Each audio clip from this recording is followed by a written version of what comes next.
여러분 초대교회를 아십니까? 이 초대교인 이 예루살렘 교회는 정말 열악한 교회였습니다. 그들은 가진 것도 없고 수많은 핍박을 받으면서 신앙생활을 하였습니다. 그런데 오늘 본문의 말씀 보니 이 초대교회가 점점 더 왕성하여 큰 교회로 성장했다라고 오늘 본문은 우리에게 말씀하고 있습니다. 그러면 여러분이 생각하는 초대교회는 어떤 교회라고 생각하십니까? 그에는 은혜가 넘치는 교회, 사랑이 넘치는 교회라고 우리는 이것만 생각합니다. 그렇지 않습니다. 초대교회도 오늘 이 시대에 겪는 교회처럼 여러 가지 모든 문제를 다 가지고 있었습니다. 그들도 툭 하면 모여가지고 다투고 싸워요. 네가 올리 내가 올리 다투면서 싸웁니다. 그게 또는 파벌이 심해요. 나는 헬라파다. 나는 히브리파다. 또 네가 이렇게 너에게 뭐 특혜가 주어졌니 그렇지 않으니 하면서 많은 분쟁도 생기는 교회가 이 초대교회였다는 것입니다. 다시 한마디로 정리하면 오늘 이 시대에 저와 여러분과 똑같은 사람들이 모이는 교회였다라는 말씀인 것입니다. 그런데 이 초대교회가 똑똑한 사람이 모인 것도 아니고 능력 있는 사람이 모일 것도 아니고 가난한 사람, 질병으로 고통하는 사람, 이렇게 문제가 많은 사람들이 모이는 이 교회가 어떻게 부흥했느냐는 것입니다. 여러분, 특별한 그 부흥의 비결이 오늘 저와 여러분이 알지 못한 특별한 비결이 있었을까요? 오늘 본문의 말씀을 보니까 이 초대교회에 힘들고 어려운 핍박 속에서 교인들 다 모이면 다투고 분쟁을 일으키는 이 현장에서 여러 가지 모든 어려운 상황을 겪고 있는 이 교회가 어떻게 부흥했느냐는 것입니다. 여기서 우리가 하나 주목해야 될 단어가 세 가지. 첫째 뭐냐면은 점점 더 왕성하여. 두 번째 보니까 제자의 수가 더 많아지고. 또 세 번째 보니까 흑암 무리가 복종했다. 이렇게 말했습니다. 점점 더 왕성하여. 점점 더라는 말은 뭐냐면은 보따리가 하나 있는데 조금 있으니까 두 개가 되고 이 보따리가 또 조금 있으니까 네 개가 되고 8개가 되고 10개가 되었다. 이런 용어의 표현을 점점 더라는 말을 씁니다. 그러게 보니까 왕성하여라는 이 말은 뭐냐면요, 어떤 말을 하냐면은 말하냐, 이것이 보따리가 많아지는 거에 아니라 많이 만들어진 보따리가 그냥 굴러서 들어왔다는 이야기예요. 여러분, 교회의 부흥은 이런 식으로 이루어집니다. 점점 더 한 명이 2명이 되고 2명이 3명이 되고 3명이 4명이 되고 이렇게 부흥하는 경우가 그렇습니까? 보따리채로 순식간에 이 교회가 부흥하는 일들이 일어나는 것입니다. 우리는 이런 기대를 가지고 있습니다. 점점 더 왕성하여. 할렐루야. 한 사람이 2사람이 되고 2사람이 4사람이 되고 100명이 200명이 되고 200명이 1000명이 되는 이런 이 은혜의 역사가 이 하나님의 성령이 역사하게 되면 은혜의 때가 되면 이런 일들이 일어난다는 것을 저는 확신합니다. 우리 만나교회가 이렇게 점점 더 왕성하여 부흥하는 역사가 일어날 줄 저는 확신합니다.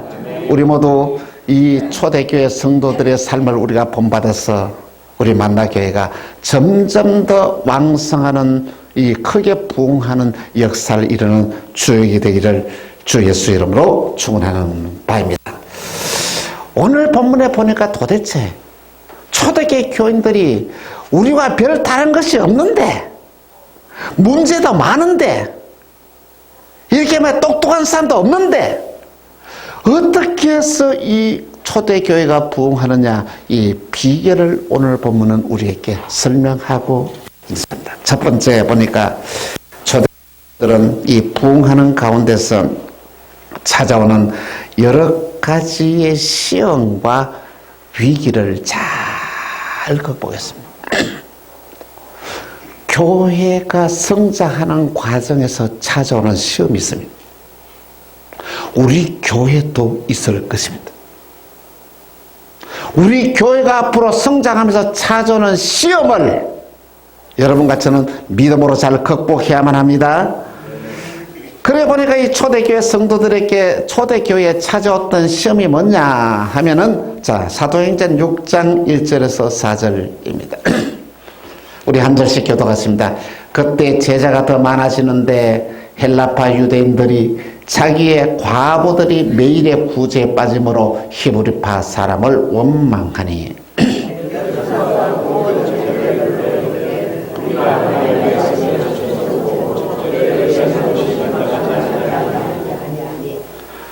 형제들아, 너희 가운데서 성령과 지혜가 충만하여 칭찬받는 사람 7을 택하라. 우리가 이 일을 그들에게 맡기고 할렐루야. 문제가 생겼습니다. 예루살렘 교회에 파벌이 생겼습니다. 서로 막 다투고 싸움합니다. 그 다투고 싸우는 뭐니까, 왜 우리는 구제에 빠졌느냐, 우리 나를 무시하느냐, 자기 중심의 삶으로서 이렇게 큰 문제가 생겼다라는 말입니다. 여러분, 교회에서 일어난 문제들을 살펴보면, 여러분 가만히 보면요, 문제가 될 만한 사건이 별로 없어요. 아주 작은 문제, 별것 아닌 문제를 가지고 싸우다가 교회가 나누어지고 큰 분쟁이 생긴다는 것입니다. 사회에서 싸우는 거 보면은 그 싸울 만한 이슈가 있는데, 교회에서 싸우는 거 보면은 이슈가 없어. 그런데 말이야, 아주 조그마한 문제를 갖다가 다투고 싸우다가 이렇게 말이야, 교회에 말이야, 큰 문제로 발전한다는 것이죠. 이럴 때에 이 예루살렘 교회는 어떻게 했느냐 하면, 이 지도자가 판단했습니다. 예루살렘 교회에 일어나는 문제의 근원을 정확히 파악을 했습니다. 그 책임을, 여러분, 오늘 저와 여러분이 신앙생활을 하면서 신앙의 모든 문제의 해답은 어디서 나면 자기 자신에게서 먼저 찾아야 합니다. 이 사도들이 그 책임을 다투는 사람한테 돌리지 않았습니다. 서로 다투는 문제의 근원이, 그래 네가 말이야 잘못했네, 네가 잘했네, 이렇게 따지지를 안 했습니다. 그 문제의 근원 누구한테 찾았고요? 자기 자신에게 찾았습니다. 사도들 자신들을 돌아보면서 그렇게 말합니다. 그래서 사도는 우리가 잘못했어. 오늘 저와 여러분이 신앙생활하면서 모든 문제의 근원은 어떻습니까? 내가 잘못했어. 한번 따라합시다. 우리가 잘못했어. 내가 잘못했어. 근데 이 말만 하는 것이 아니라 진심으로, 맞아, 이 문제의 근원은 나야, 내가 잘못한 거야, 이렇게 찾아야 문제가 쉽게 해결된다는 것입니다. 사도들은 깨닫습니다. 그래, 교회가 성장하면서 수많은 많은 사람들이 돌려오면서 사도들이 어떻습니까? 그들에게 사람을, 마음을 맞추기 위하여, 그들을 어떻게 하면 문제를 생기기 위하여 그들을 어떻게 대접할까, 이쪽에 초점을 맞춰서 이렇게 생활했다는 거야. 아니야, 우리 잘못이야, 내 잘못이야. 그러죠. 여러분, 이 원인을 파악하는데 사도들은 어떻게 경험하면 그래. 성도들 가운데서 성령이 충만하고 지혜가 있는 사람 7을 택하여 어떻습니까? 집사로 세웁니다. 여러분, 초대교회에 세워졌던 귀한 집사는 여러분 보통 의미의 집사가 아니었습니다. 하나님 앞에서 헌신된 자들이었습니다. 그 수많은 사람들 가운데서 그게 아니 5,000명 3,000명이 모이는 가운데서 몇 명 뽑았다고요? 7명을 뽑았어. 그들에게 집사로 이렇게 세웁니다. 그렇게 이름만 집사로 세운 것이 아니라 사도들을 대신해서 남을 섬기는 일, 봉사하는 일, 이 모든 일들을 다 맡겼습니다. 그냥 막이나 그래 네가 이 일을 하라 하는 게 아니라 이 정권을 부여해서 그들에게 이 일을 하도록 다 위임을 했다는 것입니다. 여러분, 하나님께서 오늘 저와 여러분들에게 교회의 부흥을 위하여 우리가 한 분야에 쓰임받는 축이 되어진다는 것은 얼마나 큰 은혜인지 모릅니다. 그러나 내는 교회가 이 위기를 당할 때에, 어려움을 당할 때에 하나님께서 이 사도들에게 이 모든 일들을 갖다가 이 사도들이 그들에게 남을 섬기고 구제하고 다른 일들을 다 맡기면서 그들에게 이 모든 문제를 다 해결을 했는데,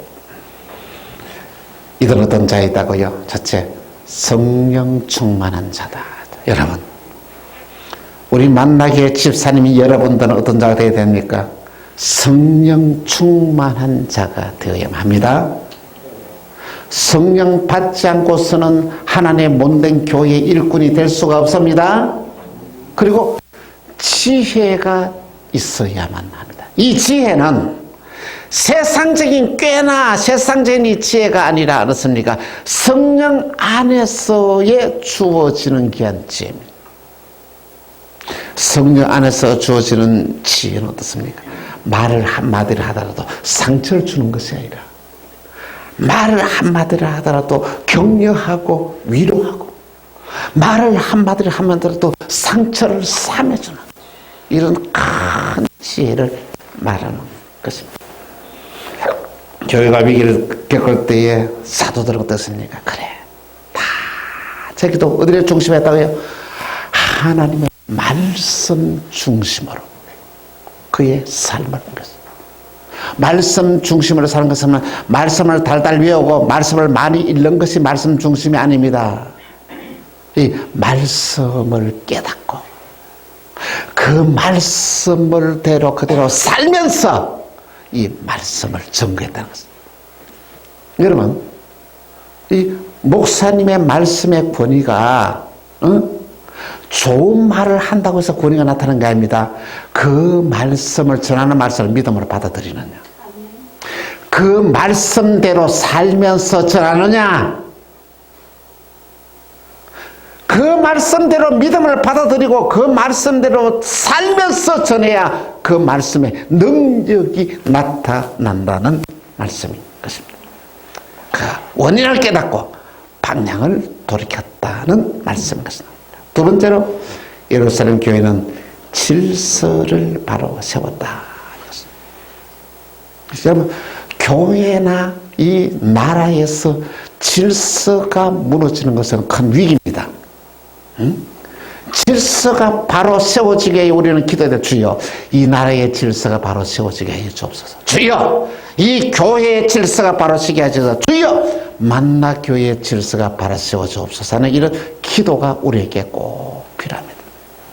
자, 어떻게 질서를 바로 세우느냐 하면은 어떠세요? 그래, 사도들은 말씀을 전하는 일과 기도하는 일에만 전념했습니다. 그리고 사도들은 뭐냐면 하나님의 말씀을 어떻게 하면은 이 말씀을 바로 전할까? 여러분, 있어서 가장 중요한 문제는 하나님의 말씀을 바로 전하는 일이었어요. 오늘 이 시대의 큰 위기가 어디에 있느냐면은 이 목사님들이 말씀을 바로 전하지 못하는 데에 큰 문제가 있지 않았어요.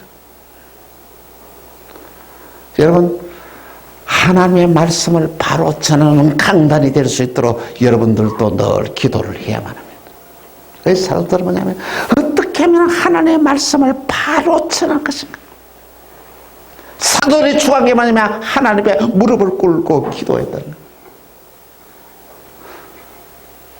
목사님이 하나님 앞에서 무릎을 꿇지 않으면 교회 문제가 생기는 거예요. 우리 목사님이 정말로 기도해 하는 목사님이 되게 달라고 기도해요. 기도하면서 받았던 말씀을 연구하면서 받았던 말씀을 바로 전해야 이것은 교회 부흥의 원동력이 된다는 것입니다. 또한 두 번째로 일곱 집사님들은 구제하는 일과 성도를 섬기는 일에 최선을 다했습니다. 교회 직분은 무슨 뜻이 있는지 아십니까? 집사님이 되었다. 더 많이 섬기는 종이 되는 것입니다. 안수 집사가 되었다. 권사가 되었다. 더 낮아져서 더 낮은 일을 하라는 것입니다. 장로가 되었다. 더 섬기는 종으로 바뀌어져요. 교회 직분자가 권력자가 되어지면 큰 문제가 생깁니다. 낮아져야 돼요. 그 소리가 죽어져요. 그래야지 교회 원동력이 일어난다는 것입니다. 그렇습니다. 또한 사도들은 이들에게 정권을 부여했다는 것이죠. 소신껏 일하게 했다는 것이죠. 이런 믿음이 교회에 있어야만 서로 불신하면 어떻게 되겠습니까? 서로 믿고 맡길 수 있을 때. 그랬더니 교회의 분쟁은 사라지고 예루살렘 교회는 점점 부흥하는 기적이 일어났습니다. 그래 했더니 하나님의 말씀을 전할 때에 권능이 나타났습니다. 하나님의 말씀이 전거되어질 때 사랑하는 성도들에게 변화가 일어났습니다. 그리고는 기적이 났습니다. 문제가 해결되는 기적이 났습니다. 질병이 치유되는 기적이 났습니다. 그것이 바로 교회의 부흥의 원동력이 되었다라는 말씀인 것입니다. 그렇습니다. 사도들은 환난과 핍박을 당했습니다. 복음 전하면서. 그러나 이 사도들은 어떻습니까? 당당하게 담대하게 나가서 이 복음을 전했습니다. 그럴 때 성도들은 그 말씀을 받고 기쁨이 넘쳤습니다. 은혜가 충만했습니다. 그들도 나가서 사도들처럼 나가서 함께 이 복음을 전했습니다.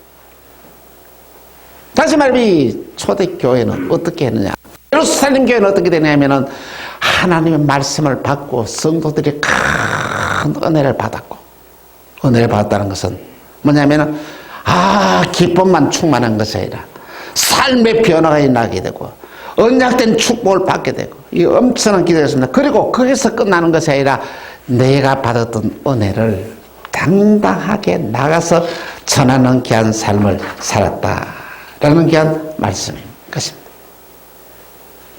한마디로 정리하면 여러분, 초대교회 성도들은 그렇습니다. 사도들은 말씀 전하는 일과 기도하는 일에 전력을 다했습니다. 그리고는 그 말씀을 갖다가 믿음으로 바로 전했습니다. 그리고 또한 성도들은 그 전파되던 귀한 말씀을 믿음으로 받아들이고 그의 삶 속에 그대로 옮겼습니다. 큰 은혜를 받았고 축복을 받았고 능력의 증거가 나타났습니다. 그런다면 이렇게 사도들과 온 성도들은 한 마음으로 함께 나가서 복음을 전하는 삶을 살았다는 것이죠. 여러분, 이렇게 할 때에 누가? 성령께서 역사했습니다. 성령께서 역사하니 말씀이 살아나겠어요. 말씀이 권능이 나타나게 되었습니다. 사랑하는 성도들에게 축복의 삶으로 이렇게 바뀌어지게 되었습니다. 사도들과 성도들이 함께 맞아 말씀을 전할 때에 어떻습니까? 수많은 많은 사람들이 회개하고 주님께 돌아오는 놀라운 일들이 일어나게 되었다라는 말씀이 것입니다. 사랑하는 성도 여러분, 2020년도에 우리 교회가 왕성하게 부흥되는 교회가 되기를 바랍니다. 우리 교회가 부흥하는 것을 누가 가장 기뻐하고 응원하겠습니까? 우리 주님이, 예수님이 우리 만나 교회가 부흥하는 것이 소원이라고 하십니다. 여러분, 주님의 소원을 우리 이루어 드려야 되지 않겠습니까?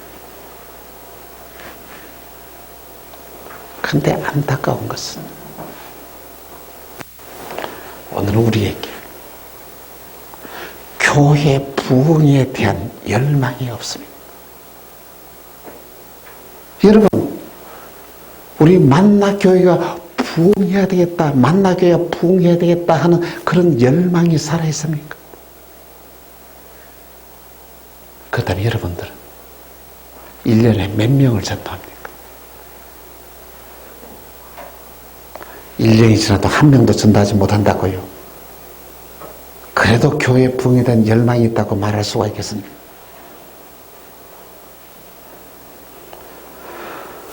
말씀을 떠나서는 하나님의 역사를 기대할 수 없습니다. 하나님의 말씀 중심으로 우리 신앙의 삶을 바꾸어야 합니다. 우리 개인의 축복이나 교회 부흥은 내 능력으로 안 됩니다. 내 의지로 안 됩니다. 하나님의 역사로만 가능합니다. 우리가 말씀을 따라 살면은 때로는 위기가 찾아옵니다. 그런데 우리가 이 위기를 우리는 믿음으로 이겨나가야만 합니다. 놀라운 것은 말씀 따라 순종하면서 살다가 찾아오는 위기는 기회가 됩니다. 여러분의 개인에게는 축복의 기회가 됩니다. 교회는 성장의 기회가 된다는 것이죠. 문제를 두려워하지 말고, 위기를 두려워하지 말고, 우리가 믿음으로 나가면 풍성한 역사가, 언약의 역사가 난다. 이렇게 할 때에 누가? 성령께서 역사하시는 거예요. 성령께서 역사하셔야만이 이 교회 부흥은 우리 힘으로 안 됩니다. 내 힘으로 안 됩니다. 성령의 역사로만 이 교회 부흥이 저는 가능하다고 저는 확실히 믿습니다. 우리 모두 금년 한 해 한번 결심해 보십시오. 먼저 말씀을 앞서면서 금년 한 해 우리 모두 다 왕성한 축복이 임하길 바랍니다. 왕성 축복 덕분에는 이게 굴러 들어오는 축복, 할렐루야. 무더기로 굴러 들어오는 게 축복입니다. 이 축복 받으십시다. 여러분의 가정에서 하나님의 언약하신 축복이 무더기로 굴러 들어와서 여러분의 가정의 모든 문제가 다 해결되어지고 여러분의 피로가 채워지고 기적이 일어나서 여러분이 상상을 초월하는 이 왕성해지는 축복이 임하기를 바랍니다. 그리고 우리 교회가 이 왕성해지는 축복이 금년 한 해 일어나기를 바랍니다. 아이고, 30명에서 50명 되고 50명에서 100명 되고 그 이상의 이 놀라우신 언약의 축복이 우리 교회에 일어나기를 바랍니다. 자, 그러기 위해서는 우리가 어떻게 되겠어요? 말씀 중심으로 사십시다. 응? 말씀 중심으로 산다는 걸 여러분 복잡하게 생각하시고 아주 쉽게 생각하십시오. 어떻게 해요? 하나님께서 매 주일마다 주시는 말씀 그대로 믿음을 한번 받아들이십시오. 응? 그 말씀대로 주일마다 주시는 말씀대로 한 주간 한번 살기를 위해서 한번 몸부림 쳐보자는 이야기죠. 그리고 여러분 매 새벽마다 우리가 새벽 기도를 있습니다. 요즘 보니까 우리 집사람이 이렇게 뭐냐면은 매주일마다 새벽 기도해 주시는 말씀을 한 절씩 이렇게 카톡에 올리더라고요. 어떤 분들은 받아보고 아멘 아멘 하면서 응답하는 사람도 있고 또 이렇게 보면서도 응답하지 않은 사람이 있습니다. 여러분 크게 올라온 말씀이 오늘 하루가 살아야 될 삶이다. 주일날 주시는 말씀이 어떻습니까? 한 주간에 이 말씀 붙잡고 살아가야 될 삶이다. 매일 카톡에 올라오는 게 아니라 말씀 붙잡고 오늘 이 말씀 하루 살아야 될 말씀이다. 한번 생각을 바꿔보자는 거예요. 그대로 한번 살아보자는 것이죠. 두 번째는 우리가 어떻게 해요? 교회 부흥의 열망을 한번 해보시다. 그래, 우리 교회 부흥해야 돼. 우리 교회 부흥에 내가 주역이 돼야 돼. 응? 우리 교회 부흥에 내가 한번 어떻게 하면 쓰임 받을까 한번 생각해 보시죠. 여러분, 전도라는 게 어렵게 생각하지 마십시오. 선은 이렇고 후는 이렇고 이렇게 착착착 설명이 이 전도가 아니고, 다시 말하면 예수님 자랑이 전도입니다. 예수님 자랑하는 게 뭐 어렵습니까? 예수님 나를 살렸다고, 예수님 나를 구원했다고, 예수님 내게 은혜 주셨다고, 예수님 복 주셨다고, 예수님만 자랑하는 거예요. 그래서 전도 뭐라고요? 교회 자랑하는 거예요. 야, 우리 교회 한번 와보라고, 우리 교회 최고다고, 우리 교회 받으면 나오면 은혜 받는다고, 우리 교회 찾으면 문제가 해결된다. 놀라운 것은 여러분들이 전도할 때에 우리 교회가 이런 교회다고 생각하고, 우리 교회 나오면 당신의 문제 해결된다, 우리 교회 찾으면 당신의 질병이 치료받는다, 어떤 문제를 하더라도 누가 책임진지 아십니까? 전도하다면서 하는 말은 누가 책임진지 아십니까? 성령님이 책임지십니다. 믿습니까? 여러분이 책임지는 게 아니라 누가 책임진다고요? 성령님이 책임집니다. 그냥 담대하게 여러분이 그때그때 성령이 주시는 생각을 그대로 전하는 것은, 다시 말하면 초청하는 거예요. 그게 전도입니다. 다음 주일날 우리 교회 한번 와보라고. 그러면 누굽니까? 그러면 성령님이 책임지시고 그 자에게 은혜를 받게 한다는 것입니다. 그러면 하나님이 우리 교회에 약속대로 왕성한 이 복을 더해 주실 것입니다. 여러분의 삶의 변화가 날 것입니다. 여러분의 가정의 문제가 해결될 것입니다. 여러분의 기도가 응답될 것입니다. 그리고 우리 교회는 크게 부흥하게 될 것입니다. 2020년 이 해는 특별한 의미가 있는 해입니다. 하나님이 어떻게 역사하실지 저도 기대를 하고 있습니다. 우리가 2020의 비전이 이 2020년을 향한 비전이었습니다. 하나님이 이 금년에 이 문제를 어떻게 풀어나가실지 저는 기대를 하고 있습니다. 정말 우리 교회가 2020년에 정말로 100여 명의 선교사를 국내에 보내는 이렇게 어떤 발판이 마련해지는 어떤 계기가 하나님께서 준비하지 않을까, 이런 저는 기대를 가지고 있습니다.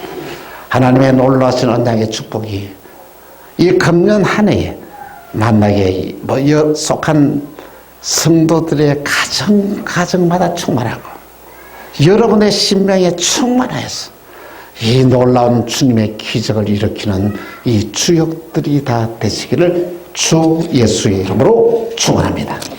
기도합시다. 주님 감사합니다. 점점 더 왕성하게 하시는 하나님, 이 언약의 약속을 믿습니다. 이 거룩한 뜻이 금년 한 해에 이루어지게 하여 주옵시고 새로운 터전이 마련되고 길이 열려지는 언약의 축복이 넘치게 하여 주옵소서. 우리 만나게 사는 성도들에게 큰 믿음 주시고 은혜 주시사 온 성도들이 모두 다 점점 더 왕성해지는 은혜와 축복이 넘치게 하시고 우리 교회가 부흥하는 역사가 이 한 해에 일어나게 주옵소서. 주 예수 그리스도 이름으로 기도합니다. 아멘.